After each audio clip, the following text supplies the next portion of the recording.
السلام علیکم دوستو، ناصر عزیز ایک بار پھر آپ کی خدمت میں حاضر ہے ایک اور لفظ لیے، اور آج کا لفظ ہے شکست، جسے عموماً شکست بولا جاتا ہے، جو غلط ہے۔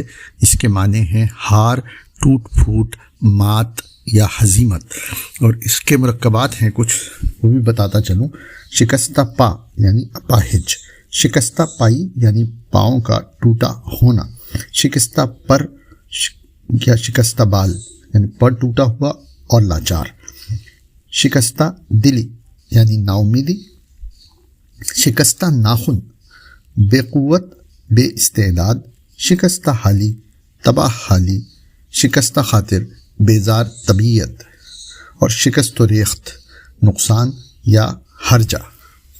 اس میں دو اشعار پیش کر رہا ہوں، ایک تو خاکسار کا ہی ہے جو یوں ہے: شکست و ریخت ہزیمت وبال کیا کیا ہیں، کہ شوق حرص و ہوس کے معال کیا کیا ہیں۔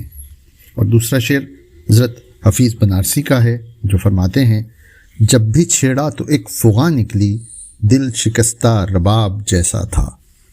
پیشکش ادب جزیرہ۔